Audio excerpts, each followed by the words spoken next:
And we are back. The Art of AI podcast, where we help entrepreneurs navigate artificial intelligence and automation in their business. My name is Mike, the AI guy Polite. And of course, as always, I'm joined by Chad. It never rains in, I don't know how to say that. What is Austin Stadium, Chad? Autzen Stadium, it's the football stadium, the University of Oregon. Go Ducks. Go Ducks. That's right. Go Ducks. Okay, so today we are talking about why marketing efforts fail. And this is something that I think social media tends to shy away from. Failure in general, right? Everybody on social media is doing great. We're watching everybody's highlights, and nobody really talks about when things don't work the way we expect them to. And so today, Right. we're going to talk about common things that we see when we're dealing with clients and why things fail. How failure isn't necessarily a bad thing. We can fail forward and we can fail upwards, and use that to iterate and change our messaging. We're actually going to look at some of the agile framework for getting this done as well. And if we're lucky, Chad might talk to us about how we can use things like WooSender, Go High Level, and automation softwares like that in order to help us iterate and adjust our messaging. Right, Chad? Yeah, that's right. Yeah, well, we're failure is part of the job, right? Like, so nothing is going to be 100% successful all the time. Right. And the thing about marketing and sales, but marketing specifically as well, is that you don't know what you don't know, and the only way to do that is to test and do your research. And a lot of people that, as you know, having been in this industry for a while, they focus on tactics, right? They'll focus on, oh, I'm going to take this course in Facebook ads or Google ads or how to do email newsletters, right? And most of the people they work with, they're probably very successful and their techniques are going to work. The problem is that you can't divorce that from your overall strategy, right? Mhm. One of the things that most people don't even think about is, how do I measure what works? What is my goal, right? What am I trying to do? They also will, they have these long prep cycles. So they'll start to, oh, I'm going to build out this. I'm going to have this awesome landing page. They're going to, you know, um, make this perfect video, that's, worthy of the Academy Awards, right? Um, and, the other thing that they often are missing is they don't necessarily know who their client is, right? Now, when you're starting off, you don't, right? Experience can give you a little bit of a better guess, but no matter what offer you're doing, you're starting with a basic idea, and only data can change that, right? Um, and your traditional marketing strategy or frameworks, I guess, they'll focus a lot on research, doing surveys and things like that. The problem I have with surveys is surveys aren't real, because it's proven through studies that what people say they want and what their behaviors show they want are totally different more often than not, right? um and even if you're an experienced marketer at some level, um that experience only goes so far. It'll give you a better hypothesis, right? But it's not going to give you the better result, because the hypothesis is where you start, right? It's a scientific method, really. You start with an idea, an hypothesis on what you think your market is. You've done some thought and put some ideas into the avatar, and then you're gonna launch that and see what happens, right? And so I think Mhm. experience gives you that better kernel, right? So the more you do it, you're gonna have a better innate sense of where the market's going to be. um but and for larger organizations, some of the problems that they have with and traditional marketing organizations will typically have this is they have a real siloed effect, right? The marketing team goes out and builds out this message, and say, okay, this is what we want. They send it to the graphics team. The graphics goes, okay, here you go. And it's like marketing's just waiting for graphics team to be done, right? Right. What can happen is there's a message mismatch between teams. So that's another problem. And what Agile is able to do is you focus on a minimally viable product, right? So the first thing we want to do is how quickly can I get this out there? And don't focus on it being too sexy and too pretty, right? Like just get it done and get it out there. You can get results by just words moving on a screen, like just showing up slides and starting to move people through the funnel, right? Right. So it doesn't need to be perfectly polished in order to launch, so to speak. I think Right. one of the things that will often come up when I'm talking to some newer businesses, but even some that have been around for a while, is the idea of we're building this plane while we're flying it, right? So we're iterating on ideas. We know kind of what will work, and we're trying things as we're going instead of sitting in this siloed situation where it's just we're not actually doing anything. Yeah, I mean, I think another analogy that would work too is that you start off by understanding the basics of the basics of hold on a second. Echo. Let's fix that because I'm talking and I hear me. Do you have your speakers turned? Yeah.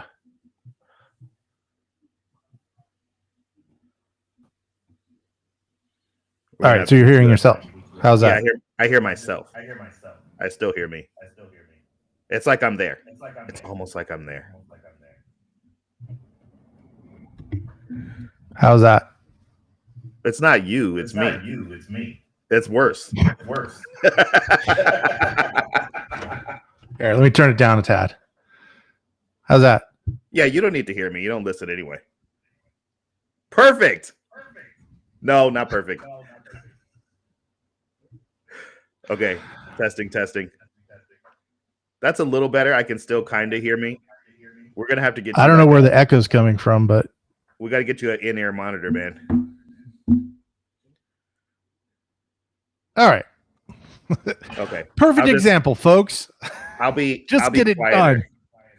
done. I think you need to turn your mic down a little bit. I think that's probably the issue. I'm a foot away from the mic.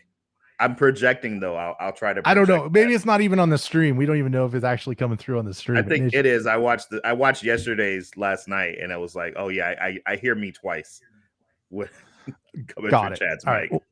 Well, maybe next time you bring that up before we go live again. Hey, I got to bring up a lot of issues before we go live, man. It's a lot. It's a lot on me. I'm posting. I'm asking Chat GPT for the answers. Okay, so let's get back into this. So we're talking about the iterative process and how how entrepreneurs may want to present a perfectly marketed product. I was actually talking to a buddy of mine a couple of days ago, and he was struggling with the exact same thing where he kind of has there's two problems, right? Is that the audience is too broad, right? You're not addressing specific enough a problem with the exact audience that has that need for your service. And then secondly, you're trying to perfect the message for a very broad audience when reality is the broader the audience, the number one, the less expensive, so to speak, your product can be, right? Because you're not fixing that big of a problem if it has that broadness to it. And number two, if you're addressing this many different people in your audience, your product is going to have to be customized for everybody who actually comes to the table and wants to buy it, which means that you have production issues and all those types of things. So that's what we're on now, right? We're building the plane while it's flying, and we're going somewhere very specific, right? Yeah, and it doesn't mean that you're for, when we're talking about marketing, you want to be very specific. That doesn't mean that the other avatars, right? That's the kind of the word we use that you used to call ideal client, right? But they're not necessarily all ideal clients. It's just the person you're speaking to has a problem, and you need to speak to that problem and explain to them and empathize with them, and get them to understand that you can solve that problem. Now, somebody else may have that same problem, but how you speak about it between a plumber and somebody who's in solar are going to be different, right? Right. The problem's So, going to express itself differently depending on what mhm, market they're in. It may be the same problem, right? For example, the problem that we solved the problem of follow up in home service businesses, right? But that problem is different for a solar company versus even a roofing company or a plumber or something like that. And the way that we bring that problem up, the way that that problem manifests itself in their business is how we need to address it in our marketing, right? right. Yeah, it's really about the message, right? Not the Right. solution. I mean, the solution could have application, and maybe your business is built to handle that application in multiple niches, but what you need to do is focus on one, maybe two, and build those out and get those producing. And then you can go and start making it, doing a broader reach for other industries that may have that issue. That being said, then, I don't want to get too much into delivery, but then delivery can be an issue, right? Right. So, that there's a balance that has to be I think a good analogy for struck. that is the doctor analogy, right? So if you've got a pain in your chest, if it's not an emergency, you go see your regular doctor who's been your doctor for the past 10, 20 years. They're a general practitioner. And what do? They're going to refer you to go see a cardiologist, somebody who specializes in that pain in your chest. And you're going to be happy to go do that, right? It's the same thing for your audience.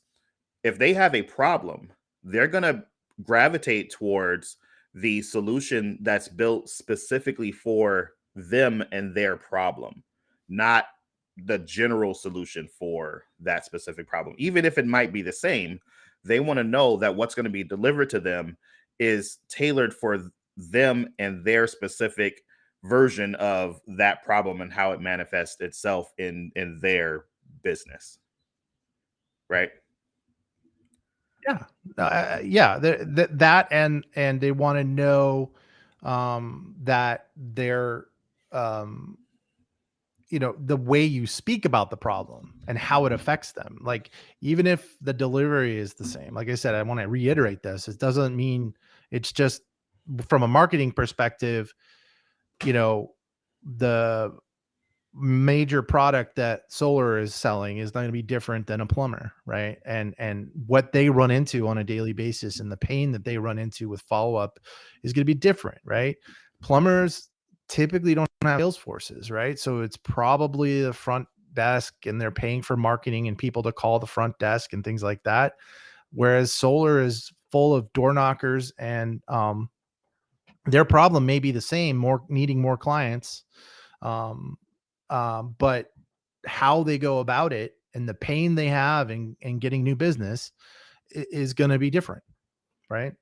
And so that's why it's really important before you launch your marketing is to think about who you're talking to and pick one, maybe two avatars.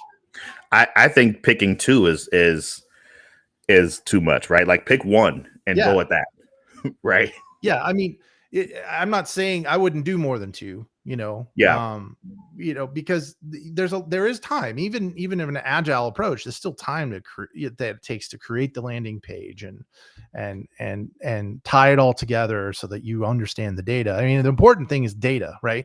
At the end of the day, how many people land on the page, how many people convert based on the message you got, and then you start from the top of the funnel and work your way back to make it more and more efficient, right? um and that way, you go all the way through that process. um and that's really where, like I said, that's where agile marketing and focusing on that really starts to hone that message, right? Because you start simply, you go ahead and you're iterating, you come back together in a scrum, and then you start to nitpick it apart and make those incremental changes to make it more and more efficient. So when we talk about making incremental changes and not working in these siloed environments, that is straight out of the agile marketing playbook, right? So Yeah. that's really what we're talking about is launching something with the expectation that on some level it's actually going to fail, and we're going to be able to take that failure, look at the data, make adjustments, and then fire again. So, can you talk a little bit about agile and how that applies with this specific situation? Well, I mean, we just did it, right? We're doing a podcast. We had technical issues, and we're like, oh, okay, that's got to be dealt with, right? Like that's going to happen. And then whether you're doing a podcast or some kind of direct outreach or whatever, it doesn't matter what the methodology is that you're using. It's going to have some issues, and you're going to look at it and go, okay, how do I fix that so next time it's not an issue? Right. So well, let's look at the case study of the let me pull this up. Go to the so when we're teaching for the Agile Marketing Academy, so let's look at this case study that we use, right? And this is for a coffee company, and the coffee company sells acid-free coffee, right?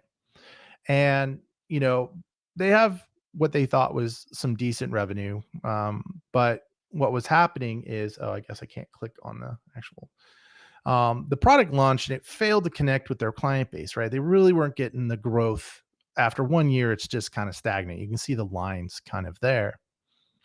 And then they implemented, and this is a true story. And when they implemented an agile marketing approach, they went from stagnant growth to 780% growth, right? And what they did was, I mean, here's an example of what they did was they identified 5 different things. Let's go back to the drawing board, implement agile, and say, what are your 5 people that you would want to, your avatars, your 5 client avatars? They decided it was people with Crohn's disease, colonitis, ulcers, pylori, and then people who just got a free sample and just love the coffee and decided to buy it, right? So now they're getting specific. So instead of So marketing they're it to getting everybody where it doesn't matter, like I don't have any of those problems. So why do I care about acid-free coffee versus whatever McDonald's is selling or Starbucks is selling, right. right? And But what somebody cares about it. Right. And so what they did was they ran for they ran it to those people. They targeted those people with the message, right? Of acid-free coffee and how much healthier and how wonderful it is. So, and it's hard to see on this image, but what you will see is over here we have Crohn's disease, right? This is how many respondents. Over here we have colitis, right? Over here we have ulcers.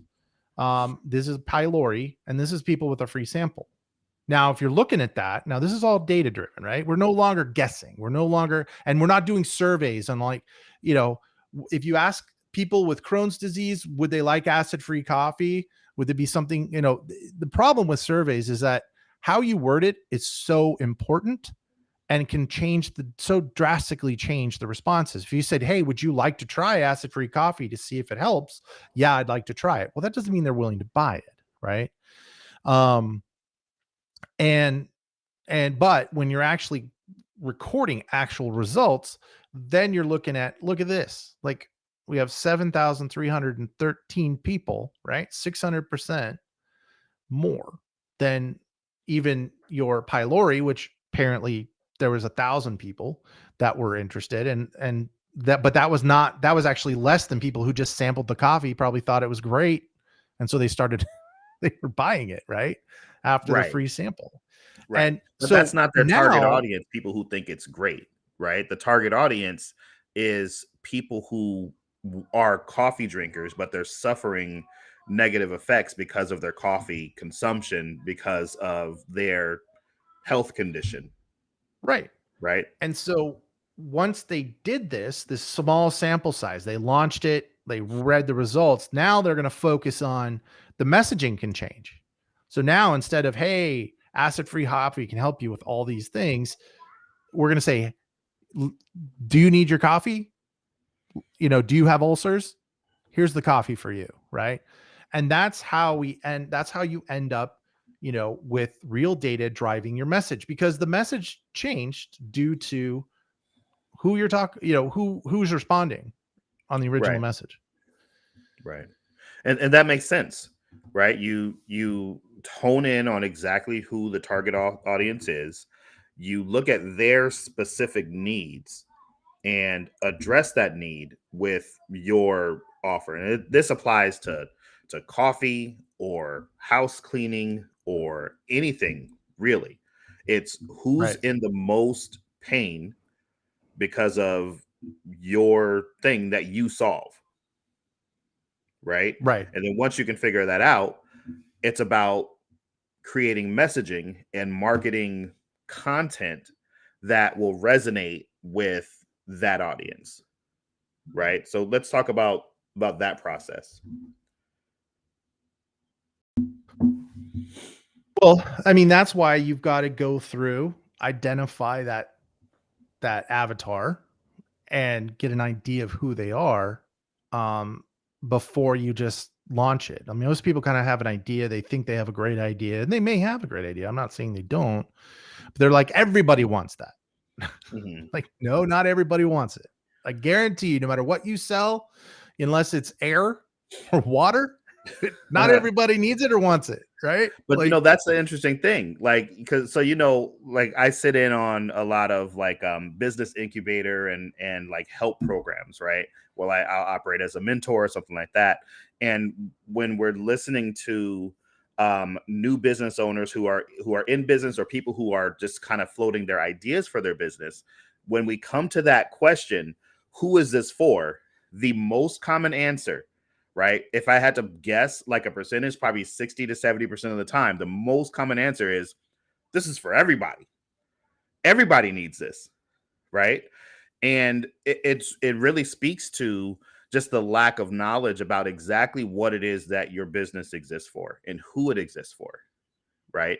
yeah. A business, for the most part, the vast majority of businesses exist to solve problems that exist, right? That's what it is. Even something so simple as a bookstore, it exists for the problem of being able to find books. Imagine if we didn't have bookstores, right? Where would you get books from? You need to be able to grab this knowledge from somewhere. So here, we'll solve that problem by collecting a certain type of book in these bookstores. Boom, problem solved, right? Any any real business is going to have a very specific problem that they solve, and they're going to solve that problem for a very specific audience. Well, and I love the bookstore example because it sets up, what happened in the late 90s, early aughts, right? Which is Amazon, right? The Hmm. whole concept of Amazon was, what problem did they solve? Right? I had to go, when you go to the Crown Books or any and Barnes and Noble or any of those bookstores, you're limited to the books that are there, which are chosen by a buyer who's estimating which ones are going to be sold, which ones are going to be bought, which ones are people are interested in actually buying, right? Right. Amazon made it so that any book you could possibly think of basically is available for you to search, read a sample of, get a feel for. And they just killed it because what they realized is that if let's say I have a specific author, what am I going to do? Spend my time, call Barnes and Noble. Do you have this book from this author? Et cetera, et cetera. Amazon, you just search real quick. There it is. Buy it. And it's in your door. It's at your door next day, practically, and depending on what you're buying. So, and then obviously they realized that the model of delivery was uh, special, right? Like they could do Hmm. this with other products. And then what they did was they shifted from we're a Amazon books to we're now Amazon. And basically our business changed from selling books to delivering any product, right? So And that speaks to keeping an eye on the actual change and trends and what's happening with consumer behavior, right? Right. So Amazon, when they came along, they focus on a very specific niche, right? People who like reading books and Right. want to be able to find whatever book it is with it. Because think about before Amazon, what you had. You could go to a Barnes and Noble. Barnes and Noble is what we had in Southern California, right? We can go to Barnes and Noble. We might be able to find, but same problem that you've got at Crown, where what's there is based on what a buyer believes the market wants, right? Because they have limited shelf space and all the problems that come with a brick and mortar establishment. So Amazon does this for a very specific niche, and then they look at it and go, consumer behavior is shifting towards buying more than just books online. People are buying everything online. And so we've got this logistics and distribution thing set up to deliver books nationally. Why couldn't we do that with paper towels and household supplies and gardening supplies and virtually anything else that somebody might need in that space? So that's what we call that iterative part, and keeping an eye on consumer behavior, right? Making sure that you're keeping up, because who doesn't keep up with that stuff, right? When you don't keep up with that stuff, things like Blockbuster happen, right? Yeah. Where Blockbuster was everything on the weekend. Like we have similar. We're about the same age. We probably have very similar, Friday nights, right? In our, from like 10 to through the teens, where it's like we really want to go to Blockbuster, and you're going to be able to rent a video, and you're going to be able to keep that all weekend. And I remember we got like the Transformers movie, and we would get like whatever it was that was out. Teenage Mutant Ninja Turtles would hit, and there's like, oh my God, we're going to watch that the whole time, and we're going to pretend to be Shredder, and we're going to hope that mom forgets to take this video back for a long time because we love this experience. And along comes Netflix, a company that's looking at consumer behavior and people's ability to not only have things delivered to them, right? This is before streaming was even a thing, but Yeah. eliminate that whole process of going to Blockbuster to pick something out and depending on your local Blockbuster having that stuff there, right? So if it's not there, you just don't get it. You could drive to another one. You go to Hollywood Video. That was another franchise that was down here. Or you just don't get what you want that weekend, Right. right? So Netflix come along and they go, we can catalog all of this stuff. You never have to leave the house. You just tell us which ones you want, and then we'll send them to you in order. And as soon as you send one back, you could keep it for as long as you want. You never have to worry about a late fee. Right. As soon as you send that one back, this was the original Netflix model. All they Yeah. did was solve the problem that Of late Blockbuster fees. customers had, Right. right? Late fees. Block, Late fees was the That was a problem. big Yeah. problem. I have Blockbuster videos now. I don't even have a VCR, Yeah. Right. right? I have Blockbuster carry thing, the big plastic thing that Yeah. I it's remember. kind to rewind sticker on it, right? Yeah. We still have that. Netflix saw a problem, right? Where they said people hate leaving their house. People are buying groceries online right now. They're having it Oh yeah. delivered to their home. Why don't we just buy all these DVDs, right? We'll create a thing on the web where you can just put a list of all the stuff that you like that you want to watch. We'll send it to you. Keep it for as long as you want. Right. Keep it as long as you want. When you send it back, we'll send you to the next thing on your list. You're incentivized now to return the thing instead of being punished for returning it, right? Because Blockbuster punished you for returning it because you no longer had access to it, but they did get you back in their store, and now you're going to look for something else. Now you have to look for something else now instead of having a list of stuff just coming automatically. They're billing you automatically. It's genius, but that's what happens when you have a company that's watching market trends versus one that isn't watching market trends. And again, I mean, you have IBM and Windows, you have Blockbuster and Netflix. I mean, Netflix, they shopped themselves to Blockbuster at one point. Like Yeah, they tried to Blockbuster sell to could have been Blockbuster. Netflix, Yeah.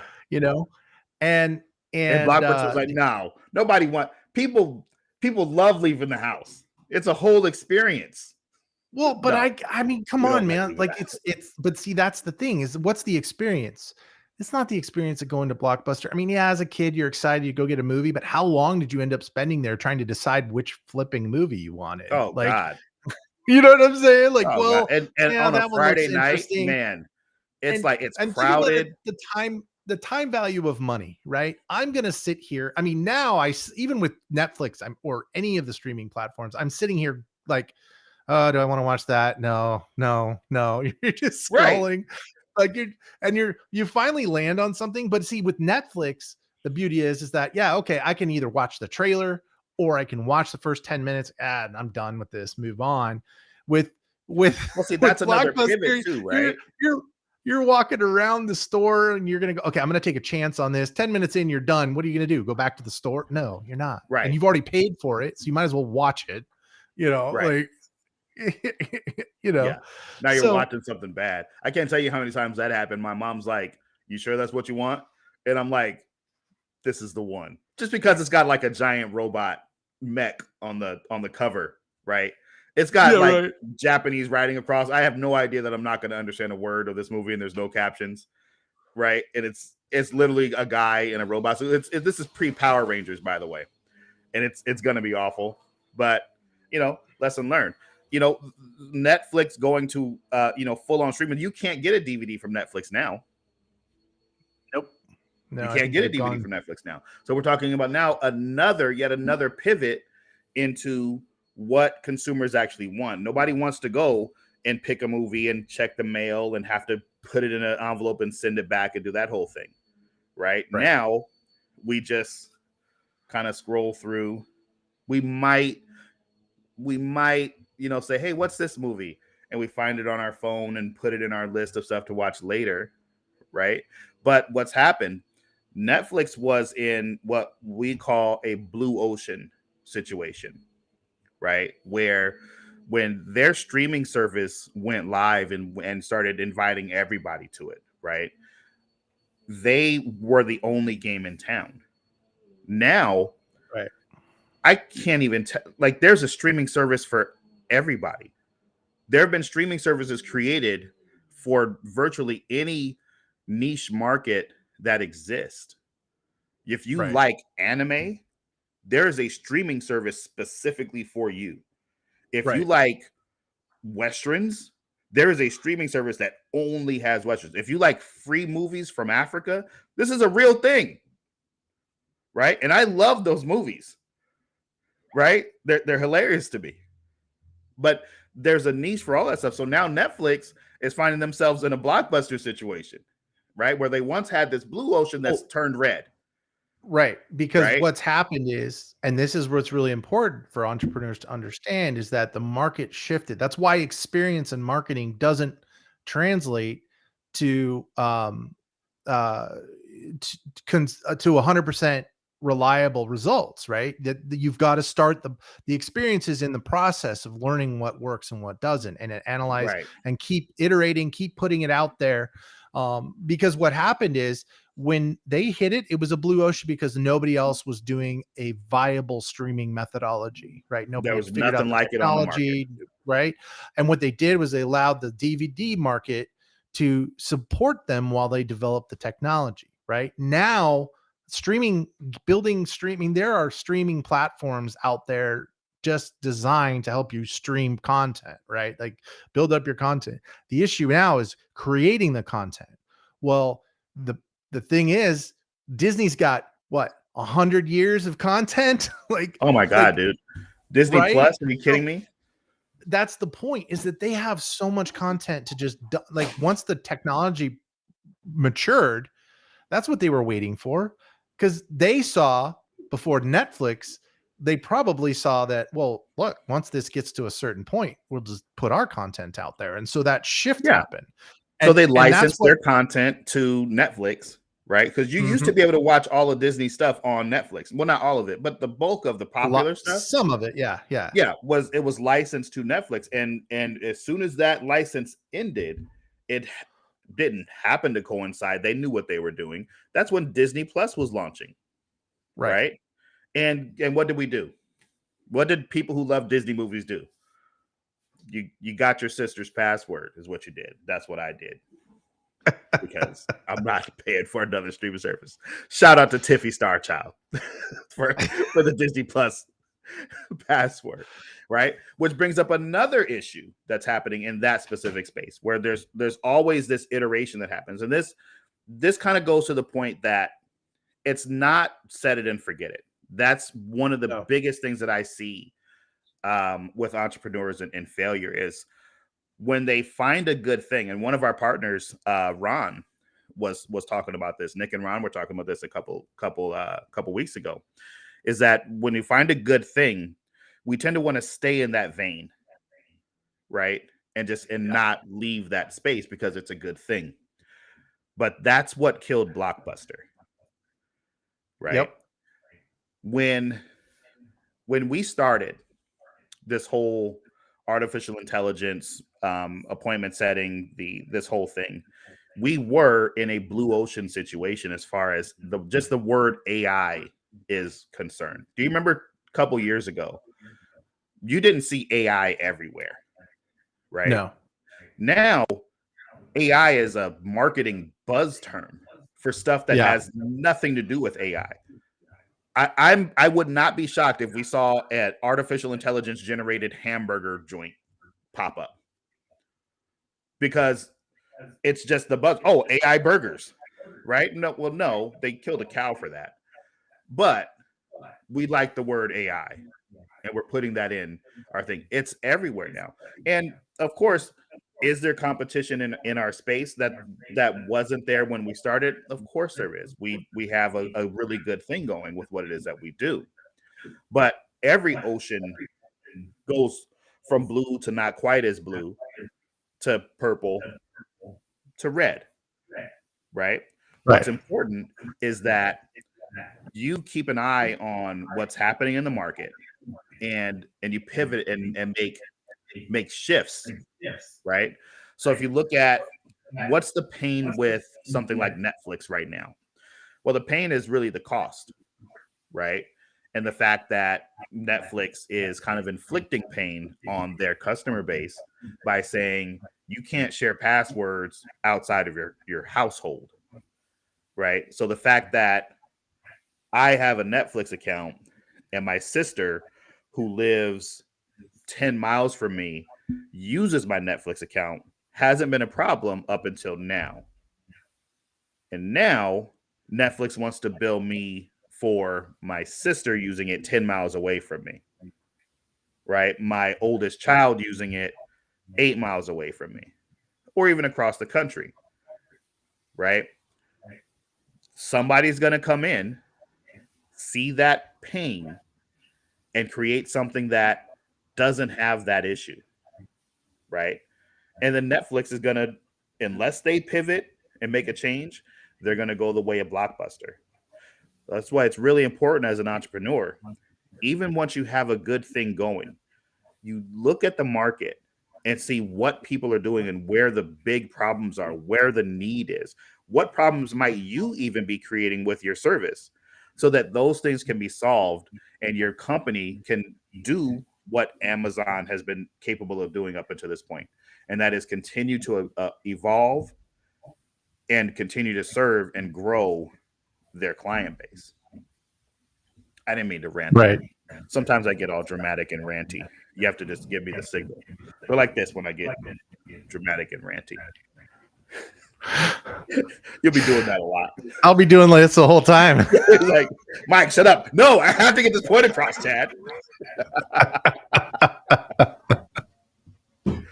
So yeah, man, that's it. Failing to adapt to your client base's needs means they go away. They find something better. And to get them in the first place, you have to be in tune with where the pain point is. What problem do you solve, right? And focus on an overall strategy, not specific tactics. Like you'll put in tactics into it. You'll okay, I'm going to use Facebook posts. Okay, and here's the thing how about are you going to measure that? What's that? Right. The thing about tactics is weird, right? Is because tactics is where shiny object syndrome comes along, right? You Yeah. see somebody do something, you're like, oh, I'm going to do that, right? That looks good. Let's do that. The problem with shiny object syndrome and tactics is tactics do work. Pick a tactic, it'll work. You just have Right. to commit to doing that thing, right? The reason tactics stop working is because of shiny object syndrome. You'll start going in that direction, and then you'll see something else that gets your attention, and then you just go in that direction. And you never really leave home. You just keep going a little bit down the street this way, then you double back, go a little bit down the street that way. But you never actually get where it is that you're trying to go because you're switching tactics all the time. That's why it's Right. really important to have an actual plan, have something that you're actually doing. That's like us with these videos and the content that we're creating. This is the lane for us, right? This is how we do our outreach to people. This is what we do. Have we tried other stuff? Absolutely. Have we found success with other stuff? Yeah, we have. But what resonates with us? What do we like doing? I talk with you all day anyway. I know, right? You might as well let other people see how much fun we have. See what we talk about, right? And see, sometimes we argue about stuff and sometimes we don't agree on how to tackle a particular issue. But at the end of the day, we're able to get stuff that functions and actually works, and we're able to provide solutions for businesses with the very specific problem that we solve. Right. And that's it. So stop getting distracted by shiny object syndrome. I have to tell you that all the time. I get a text message a week from you about something new. Well, it's not that it's bad stuff. Right? I focus a lot on the ops side of things now. So there's a little more. And you're like, hey, what about this? I'm like, that's cool. Sorry, this Daisy snoring. I'm on the iteration side. I take what we've got and then I have to constantly improve it, Right. So, right. But that's part of it too, is that I look at it based on the plan that we've created. Right. Mm-hmm. So this is our current model. We're going to go out there and do the podcasting or whatever tactic you're going to use, email marketing, whatever. You're right. People, I almost think it's not necessarily shiny object syndrome. I mean, it is, but it's almost like they expect results immediately, and if it's not significant results, they're moving on to something else, assuming it doesn't work, when really all you have to do is start iterating. And so, what's your plan? Okay, let's say that somebody's going to start doing email marketing. Okay, great. What in that email, how are you going to drive them to, what is your payoff? What is your conversion going to be? Okay, I was going to fill out a form so I have their information, or they can set up an appointment. Let's say, because email marketing, they have their information, right? So it was kind of a silly option. But let's say I want them to make an appointment. Okay, great. So you're going to send out emails focused on talking to them about whatever issue they're having, and then in a way that gets them to want to convert and talk to you on an appointment, like a direct Zoom or phone call, right? And so that's your focus. That's what you start building your plan off of, and then you just keep doing it and you make it better and better. Now there will be a point where you're like, you have consistent results, and then maybe you can try another tactic, right? Or maybe there's a new product that you're going to launch and you want to use the same tactic, or maybe that product would be better served. I think it might be better served by doing Facebook posts or ads or whatever it is. It doesn't matter. Or going out and doing trade shows, right? Mm-hmm. Maybe you have the next scrub daddy, right? Like, it doesn't matter what you're doing. It's just, you've got to find and that's where experience will start to help you, right? That's where marketing agencies start a little headed, because they've done enough of these that they get a sense of where a good place to start. The issue is that place of starting isn't where they're going to end up, right? The feedback loop is going to give them that information so that it gets better and better over time, right? You're not, most people are not going to hit a viral video that just everybody knows who they are and don't want to work with them, right? That's not where it is. And honestly, the viral videos, and that's the other thing about production value, especially the video, there's no production value anymore. Like, you don't, we for the most part, now when I say that, some of these are scripted, some of them are going back and forth, but it doesn't look like a Hollywood director, Martin Scorsese, put it together, right? Like it doesn't. It's just cut scenes, cut from one, cut from another, quick little something, and there's a lot of effort that goes into it, but the effort goes in, the production value effort makes it to look like there is no production value. Like it's like, you know what I'm saying? So, and I'm not to say that to belittle or to say that those productions aren't great. It's just that you can start and pretty much look like those right now. Just Right. put a camera on yourself, talk about something that your market is going to be interested in, and post it, and just keep doing that. And you will start to see some engagement, I personally, from our sales perspective, I know you're doing a lot more of the, I'm doing direct outreach on Facebook myself, and we just have Right. conversations. And one, it helps. That's one thing I would highly recommend if anybody wants to take that approach, is that you start to, it has a double-edged, as a tactic, it has a double-edged effect. Not only are you going to potentially talk to real people who would be interested in your service, but you're also going to see a dramatic increase in your reach just on your regular posts and your Facebook lives, things like that. So that makes a huge difference as well. So yeah, I mean, I am, I think, did I lose you? No, I'm still here. I had to run and go do something. You're like, you're dangling me out here. I'm like, oh, okay, I'm coming to the end of this diatribe. I just wanted I'm to see ready what would happen if I just left. What's he gonna do? Is he gonna talk? We lost 2 viewers. It's all your fault. Nobody wants to watch me, this middle-aged old white guy. But yeah, man. I mean, this is a discussion that we can talk about this stuff all day, right? But Yeah. at the end of the day, when it comes to why marketing efforts fail, right? It really has more to do with addressing the audience with something that resonates with them. And speaking of production value, I don't know if you've seen this guy or heard of this guy, but have you heard of Keith Lee? No. You haven't heard of Keith Lee? Okay. So Keith Lee is a TikTok. I'm echoing again, by the way, like really bad. Yeah, I don't know why. Okay. So Keith Lee, I'll back up a little bit. I'll project less. There you go. So Keith Lee is a TikTok food reviewer. He's an ex-MMA fighter, right?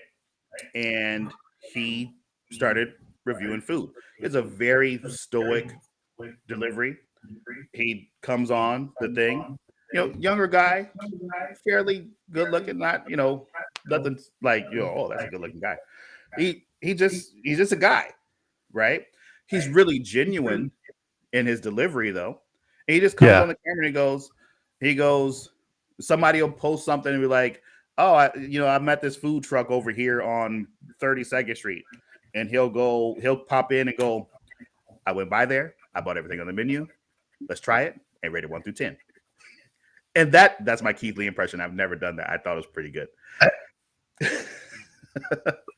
But he tastes the food and he goes, it's completely arbitrary. And he says that, he goes, this tastes like an 8 out of 10 to me. This is how I feel about it. Right. And he now has a deal with Chipotle. There's a Chipotle in Las Vegas that is named Chipotle now. The sign outside, they put an extra E at the end where it says Chipotle on the end of it, because there was something that happened with some combination of ingredients. Chipotle, you kind of, it's like a cafeteria, right?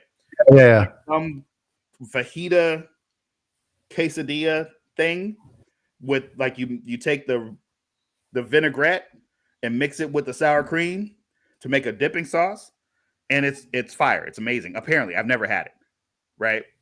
but apparently it's like the best thing ever. This guy made his videos sitting in his daughter's chair. You seen like a kid's Doc McStuffins chair? Like imagine a kid's chair. I know you got the older boys, but imagine like a kid's They were young ones. You talking about the little small ones that have foam in them? like the little folding chair. Oh, okay, yeah. All right. Like a little just a little folding chair with like the cloth suspended between, it's a folding chair, right? Yeah, folding chair. Just I got you. He sits in that with the cameras like off to the side. And every now and again it like zooms in on him chewing or something. But that's it for production value. Yeah. Right? You know why? Because done is better than perfect. Yep. Done is so much better than perfect. If I look at the podcast, right? The Best Version of Me podcast, I recorded that first episode and posted it, and it was horrible. It was awful. But I recorded it, and it was a starting point. And the second episode was better. Third episode was better than that. Then I got like some good editing software, and was able to like do an intro and outro and like do all kinds of interesting stuff. And then that episode, it got better and better and better. Same thing with what we're doing here, where the first episode was all right, right?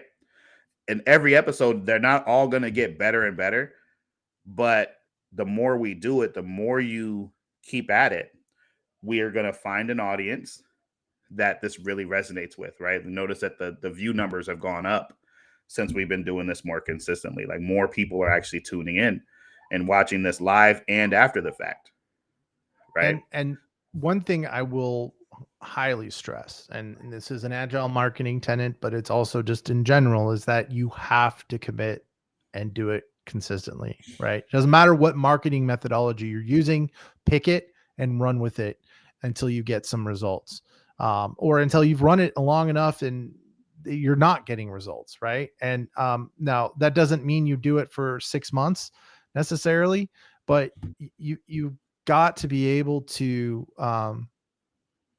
quickly make those changes, make those iterations. And if iterations aren't getting it, then you need to go back to before the funnel, right? Like, so if your funnel, you're doing iterations, your funnel's not working, something's not happening. It may be your message. It may be your client avatar. It may be any one of those things that have nothing to do with their pre-funnel work, right? So then you've got to go back and start, and that's why I like the organic manual outreach, and because we do a lot of cold calling, direct outreach, all that kind of stuff. It's a quick way to get real feedback on who's engaging with you based on the messages you're sending out, right? Yeah. And it costs you almost nothing, right? Some time, maybe a few software packages that are usually fairly inexpensive, but for you to be able to consistently go out and just send out a message, see what comes back, and talk to people about what that message is, right? So that's where you start making your iterations, right? Once they get to the page, are they converting? Okay, what's bringing them to the page, right? What's bringing them to the top of the funnel? If they're not even getting to the top of the funnel, then you've got to look at, okay, where is that? What's the message? Why is the message not resonating? Why am I not getting people engaging? Why are they not clicking on the QR codes? Why are they not doing X, Y, and Z? Maybe it's reach, right? How do I get more reach then, so that more people hear my message? Because maybe it's too siloed, right? Right. And speaking of cold outreach, that's one of our primary uses of WooSender right now, right? In the B2B space, it's totally within the rules to use cold outreach, right? So we acquire the phone numbers of the decision makers at different companies that are within our target audience. We create an offer, and then we use WooSender to literally fire that offer at these people. Now, cold calling works the same across industries, right? Whether you're knocking on doors or actually calling or sending text messages or emails or whatever it is, you can expect uh, a rate of about 2%, right? So it requires a lot of outreach in order to start getting responses from that. But you're able to use the responses from that to not only adjust what your offer is, but Mhm. get real feedback from the people who you would say have the biggest problem that you want to solve, right? Right. Yeah, absolutely. And it's a cost benefit analysis, right? The cost is low and the benefit's high. The more you go towards, say, all the way up to paid ads have a high cost. So you need to make sure that when you're launching those ads, your message is on point, right? You don't want to test your message as much on Today's paid episode is ads. sponsored by ramen, apparently. Charlotte is demanding I make her ramen right now.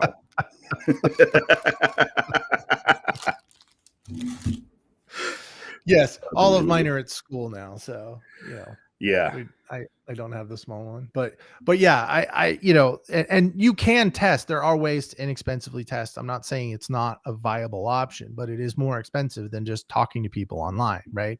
And so it really Right. depends on what you have more of, time or money. Make the decision, and then the important part is, and the thing about ads that I people when they start running ads, they go, okay, I have $2,000 spend an ad spend. I'm going to go put $2,000 in ad spend and that'll pay for itself. Well, if your messaging's off, no, it's not. Right. Right. And you need to plan to miss, right? You need to expect that what you launch with is not going to work right off the bat. Right now, you may just have got it perfect and whatever, and you'll be fine. Or you may have a terrible message, but somebody's just resonated with you personally somehow, and then they just make the deal, and that's great. But you need to be able to do this consistently, and keep doing it, right? And so if you don't have a month or 2 months or 3 months of ad spend, several months of ad spend ready to go and be able to support that, then that may not be the venue that you should choose to go and to drive your business. Yeah. Maybe you need something a little more manual, and I don't, when I Or say manual, it doesn't mean you can't hire a VA to do parts of it. it's one of those But things where marketing requires investment. And you're going to invest. There's two things that you invest in marketing: time and money. Now, how much of one you have really depends on how much on the of the other you have to spend, right? If you have more right, money, you can spend more of it to save your time, which in my opinion is much more important, right? But if you don't have the money, that's okay.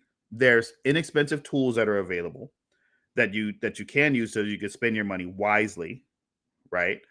And then you're going to have to spend time in order to develop those tools, develop the messaging, develop your database, your list of people that you're going to be actually going after. And that's where I think a lot of the failure happens, because most business owners that I talk to grossly underestimate what it is that they're going to spend on advertising.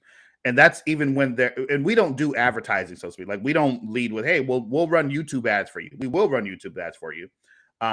In connection with our other services, our follow-up services, right? But we don't just go, hey, we're gonna run your YouTube services for you. But when we're talking to people about that, and they're talking about what their ad budget is, and they may be thinking somewhere in the high hundreds or low hundreds to maybe $1,000. And could you get results with that? Absolutely, you could. sure you can. You absolutely can, especially on the right platform with the an absolutely correct message, right? But what happens is they don't account for is the cost of figuring out what that message is, the cost Right. of getting it wrong for a month or two while you're trying to develop that message for exactly who your audience is. And that's Well, where the cold outreach comes in, because you can spend significantly less, right, on a tool like WooSender or Go High Level or something like that, and fire it at that market directly to get that feedback. And then once you've gotten that data that says, okay, this is the audience, this is the message that resonates, then you could put money behind showing that message to that audience at scale. And that's effectively what advertising even is. Oh yeah, I mean, with when you're talking about ads, you're definitely you have multiple variables now, right? So you've got targeting, you've got the message itself, right? So there's that market to message match, right? Is you know you might have the right message for the avatar that's in your mind that you want to go after, but then you have to make sure that that's who you're actually connecting with on the ad platform, right? Is that who you're actually is seeing your ads, right? Because if you're if you're trying to reach out to plumbers and your ads for whatever reason based on the way you've targeted them are going and showing for uh you know carpenters, it's not going to work, you know. Maybe they'll interpret it in a way that it's like, oh yeah, um that sounds like, I wonder if they do stuff that same thing for carpenters. So you may get some results, but the point is that wasn't where you were aiming, right? And so, Right. A carpenter that's wants why, a solution built for carpenters. right. That's what they want. Well, Solar guys want solutions built for solar. If you've got a foot pain, you want to go see a podiatrist. yeah, you don't want to go see a solar guy about foot pain. No, that's not Right, right. Because they're just going to be like, we can put some glass on that roof. All right. The Art of AI podcast is sponsored by Woo Garage, where right now you can go and get WooSender for just $9.97 per month, no strings attached, no setup fee, no long-term commitment, and you could cancel anytime. Go to startup.woogarage.com to take that offer. It is also sponsored by apparently ramen. Not really. I'm gonna have to go and make that. Chad, any parting thoughts? No, not really. I mean, I think we covered it all today. The bottom line is just just do it. You know, Nike's little just do it. Just try it. Just start pushing it out there, Go put ahead your and launch message it. out there, launch that message and see what comes back and then make a change from there. I mean, that is the fundamental. I mean, agile is fairly simple and it's powerful in its simplicity. That doesn't mean it's easy, but it's simple. Yeah. All right. Well, that's Chad Lukens. And for the Art of AI podcast, I'm Mike Polite. Thanks again. We'll see you next time.